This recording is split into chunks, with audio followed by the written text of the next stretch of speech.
पित्रे ब्रह्मोपदेष्ट्रे मे गुरवे दैवताय च प्राप्याय प्रापकायास्तु नमः श्रीनिधये नमः। नमो वेंकटेशाय वेंकटत्वरैवार्क नमः।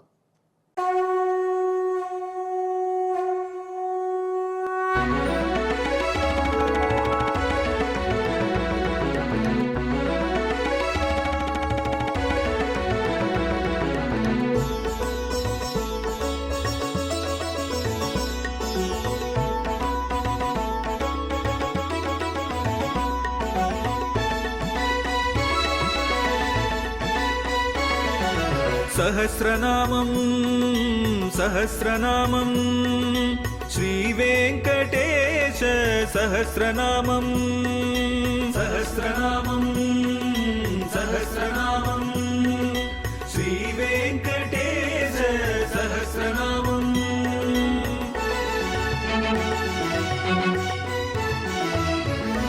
உலகில் கலிவினை தோஷம் அகற்றும் நாமம் சஹஸ்ரநாமம்.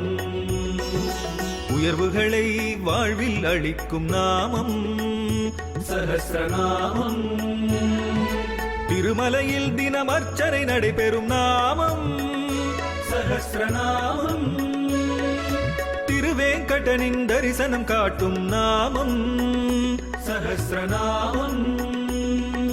சகஸ்ரநாமம் சகஸ்ரநாமம் ஸ்ரீவேங்கடேச சகஸ்ரநாமம் சகஸ்ரநாமம் சகஸ்ரநாமம் ஸ்ரீவேங்கடேச சகஸ்ரநாமம். அன்பர்களே வணக்கம். இப்பொழுது நாம் திருவேங்கடமுடையானுடைய சகஸ்ரநாமத்திலே 631வது திருநாமத்தை அனுபவிக்கப் போகிறோம். இது சந்திரரதன் என்பது.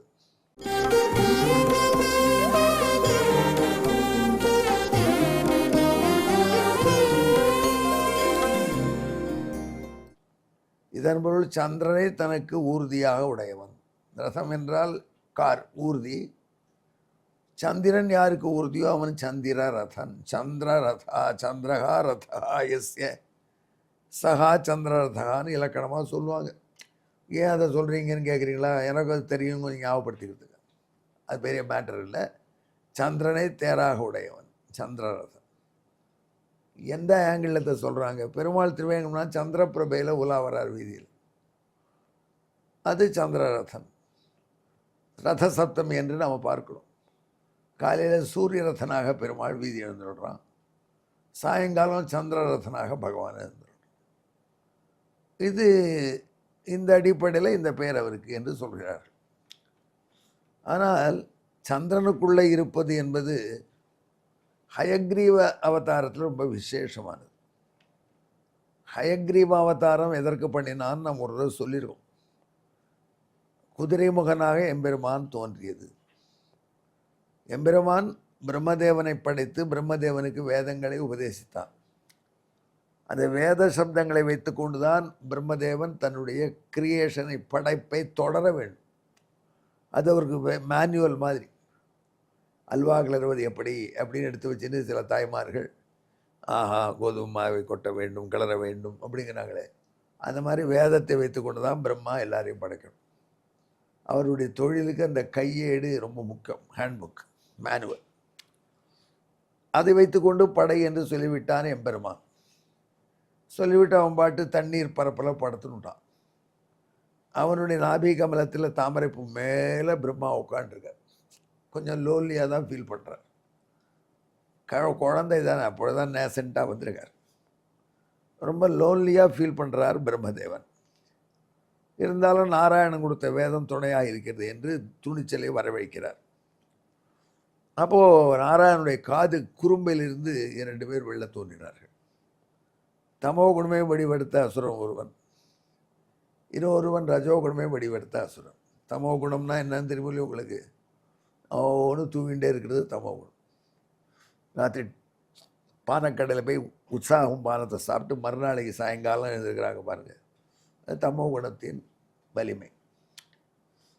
ரஜோகுணம் சில பேர் எப்போ பாரு சண்டை அடி தடி. இந்த ரஜோகுணம் தமோ குணம் ரெண்டுத்தின் உருவகமாக 2 அசுரர்கள் எம்பெருமானுடைய காதலுடைய குறும்பையிலிருந்து தோன்றினார். எதற்கு அசுரர்களை படைத்தான்? அசுரர்களையும் அவன் தான் படைக்கிறான், தேவர்களையும் அவன் தான் படைக்கிறான், அமுதத்தையும் அவன் தான் படைக்கிறான், விஷத்தையும் அவன் தான் படைக்கிறான். ஏன் இப்படி இருக்கான் பகவான் என்று கேட்டால், எக்கோ பேலன்ஸ் பண்ணுறான். எல்லாத்தையும் வச்சுட்டு தான் மக்களை ஒரு வழிக்கு கொண்டு வருவேன். அப்படிப்பட்ட எம்பெருமானுடைய காது குரம்பையிலிருந்து வந்த ரஜோகுணமும் தமோ குணமும் விடுவிடுத்த அசுரர்கள், அவர்களுக்கும் போர், ஒரே தண்ணி, வேற ஒன்றும் இல்லை. அவர்களையும் பகவான் சிட்டி தள்ளிட்டான். ஆனால் அவர்கள் அப்படி சுற்றி பார்த்தார்கள். அங்கே ஒரே ஒரு தாமரைப்பூ காற்றிலே வீசுகிறது. அதில் 4 பிரம்மா, 4 முகத்திலையும் பயம் மிரள உட்காந்துருக்காங்க. அவர்கள்ட்ட பார்த்தா, ஓஹோ, இவன் தான் படைப்பு கடவுள் போல இருக்கு. Any constructive activity should be immediately destroyed என்பது அசுர சுபாவம். எதுவும் நன்னா நடக்கப்படாது. ஊரில் முதல்ல மொட்டக்கடதாசு போட்டு கெடுத்துடுவாங்க.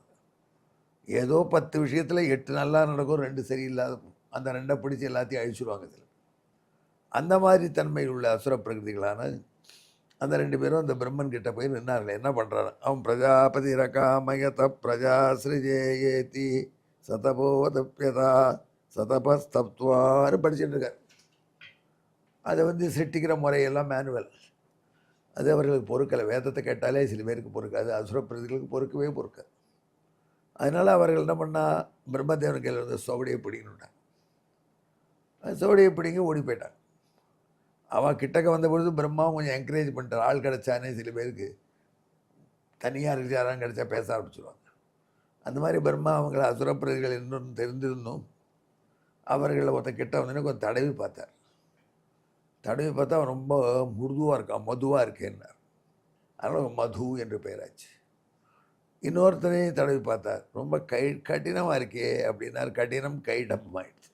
கைடப்பன்னு பேராயிடுச்சு.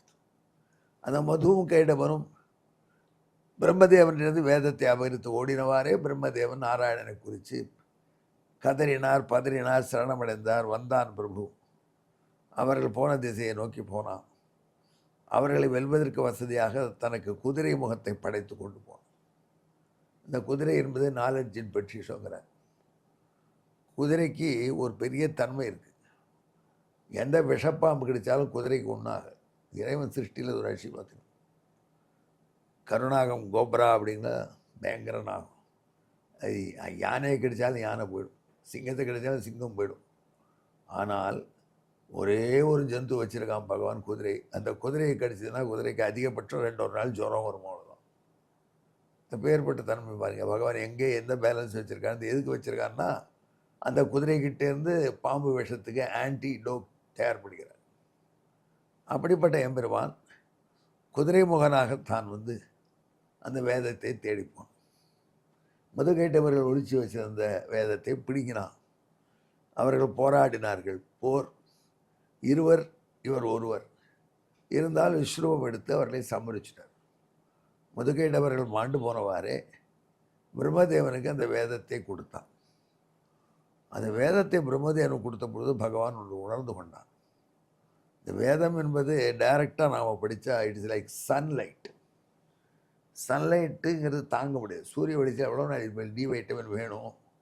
அதுக்காக அப்படியே இருக்க வெயில் என்ன கொஞ்ச நாள் அப்படியே தலை சுற்றி கீழே விழுந்துடும். அது இப்பொழுது அடிக்கிற வெயிலில் நம்ம பிரதம மந்திரியே சொல்கிறார், வீட்டை விட்டு வெளில வராதிங்க, தண்ணீர் சாப்பிடுங்க அப்படின்லாம் சொல்லக்கூடிய அளவில் வெயில் அடிக்கிறது. எவ்வளோ நாள் தாங்க முடியும் வெயிலில்? ஆனால் புஸ்தகத்தை பார்த்து படிக்கிற நாலேஜெல்லாம் அப்படி தான். அது ரொம்ப கான்சென்ட்ரேட்டாக ரொம்ப ஃபோக்கஸ்டாக இருக்கும். நமக்கு புரியாது. அந்த காலத்தில் அங்கெல்லாம் தெர்மோடைனமிக்ஸ் புஸ்தகம், லெவிட் ஒருத்தர் எழுதின புத்தகம் சுருக்கமாக அழகாக ஆங்கிலத்தை எழுதுவார். ஸ்டாண்டர்ட் புஸ்தகம். இன்ஜினியரிங் அதில் வாங்குவோம். வாங்கினோம்னா அது ஒரு சென்டென்ஸ் படித்து 2வது சென்டென்ஸ் முடிக்கிறதுக்குள்ளே 1 மணி நேரம் ஆகிடும். அப்படி லோடடாக அவ்வளோ விஷயங்களை வச்சுருப்போம். அதை நம்ம புரிஞ்சுக்கணும். அப்படியே மெஷின் தியரி ஆஃப் மெஷினா தாமஸ் பெவான், அவெல்லாம் ஸ்டாண்டர்ட் ஆத்தர்ஸ். அந்த மாதிரி புஸ்தகத்தை பார்த்து படிக்கிறச்சே பல நாள் ஆகும். அதே தியரி ஆஃப் மெஷினை மறுநாளைக்கு எங்கள் ப்ரொஃபஸர் ராமையா நடத்துவார். அவர் ஒரு நோட்ஸ் வச்சு தான் நடத்துவார். அப்படி போட்டார்னா டக்குன்னு புரிஞ்சு போயிடும். அதாவது என்னதான் இருந்தாலும் புக்கிஷ் நாலேஜை விட ஒரு ஆச்சாரியன் மூலம் நாலேஜ் வந்தால் அது வரதே தெரியாமல் வந்து சிரமப்படவே இல்லாமல் தானே கஷ்டப்பட்டு உழைச்ச பணம் ஒரு பைசாவாக சேர்க்கணும். அப்பாவை தாத்தாவை சேர்த்து வச்ச சொத்தாக இருந்தால் அது அழிக்காமல் மேலே இம்ப்ரூவ் பண்ணுறது ஈஸியாக. அதே மாதிரி புஸ்தகம் டைரெக்டாக புக்கிலிருந்து நாம் ஞானம் பெறுவதை விட ஆச்சாரியன் வழியாக பெற்றால் ஆச்சாரியன் நம்மளை பார்த்து புரிஞ்சுனானா புரியலையான்னு கேட்டு உனக்கு புரிஞ்சுதான் கேள்வி கேட்டு சொல்லு திருப்பின்னு சொல்ல புஸ்தகம் சொல்லுமா ப்ளீஸ் ரிப்பீட் புஸ்தகம் சொல்ல அந்த மாதிரியான கோச்சிங் இருந்தால் கூட. ஆகையினால எம்பெருமான தீர்மானம் பண்ண அந்த சூரிய ஒளி டைரெக்டாக வருவதை விட அது சந்திரன் வழியாக மக்களுக்கு வந்தால் நல்லாயிருக்கும். ஆகையினால தான் பகவான் ஆச்சாரியர்களை உண்டாக்கினான். ஆச்சாரியர்கள் மதி ஈஸியாக கொடுப்பார்கள், மதி போல மதி கொடுப்பார்கள். மதினா சந்திரன்னு தமிழில் ஒரு அர்த்தம் இல்லையா? அந்த மதி வெளிச்சம் இருக்கிறதே தெரியாத வெளிச்சம் கூலாக, அப்படி கூலாக அறிவை கொடுக்கணும் ஆச்சாரியன். அப்படிப்பட்ட தன்மை வேண்டும் என்று பகவான் என்ன பண்ணான், அதை நான் உங்களுக்கு தருகிறேன் பாருங்கள் என்று தானே கூலாக இருக்கக்கூடிய சந்திரமண்டலத்தில் உட்காண்டான். அப்படி சந்திரமண்டலத்தில் இருக்கிற ஹயக்ரீவனை ஆச்சாரியர்கள் தங்கள் நெஞ்சிலேயும் இதயத்திலையும் வைத்து தியானம் பண்ணி சொல்கிறார். அதனால் ஆச்சாரியர்கள் அங்கே இங்கே போகிறார். அவர்கள் உள்ளே சந்திரமண்டலத்து ஹயக்ரீவன் இருக்கான். அப்படி ஹயக்ரீவன் சந்திரமண்டலத்தில் உட்கார்ந்து ஆச்சாரியர்கள் எழுந்துள்ள பண்ண அங்கே இங்கே சஞ்சரிப்பதனால ஹயக்ரீவ பெருமானுக்கு சந்திரரதன் என்ற பெயர் ரொம்ப பொருத்தமாயிற்று. அந்த ஹயக்ரீவன் வேறு யாரும் இல்லையே, நம்ம வெங்கடேசன் தானே. எனவே எம்பெருமான் வெங்கடேசனுக்கு சந்திரரதன் என்ற பெயரை சமர்ப்பிக்கிறார். இந்த பெயரை தெரிந்தவர்களுக்கு நல்ல ஆச்சாரியன் கிடைத்து பாடம் திருவார். இதற்கு பின்னணியான ஸ்லோகம் சொல்கிறேன் கேளு.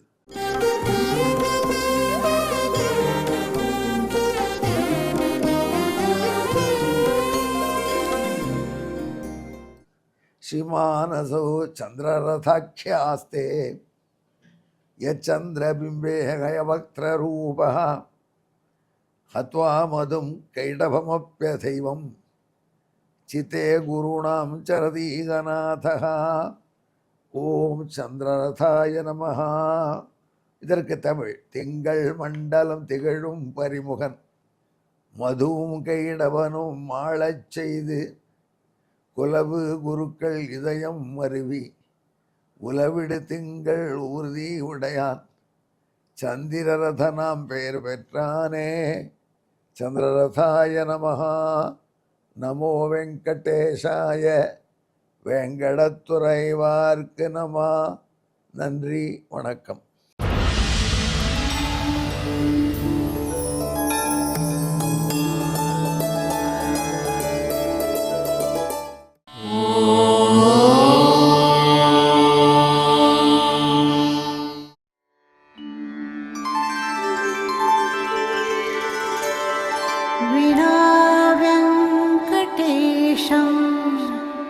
ननाथो ननाथः सदा वेङ्कटेशं स्मरामि स्मरामि. हरे वेङ्कटेश प्रसीद प्रसीद. प्रियं वेङ्कटेश प्रयच्छ प्रयच्छ.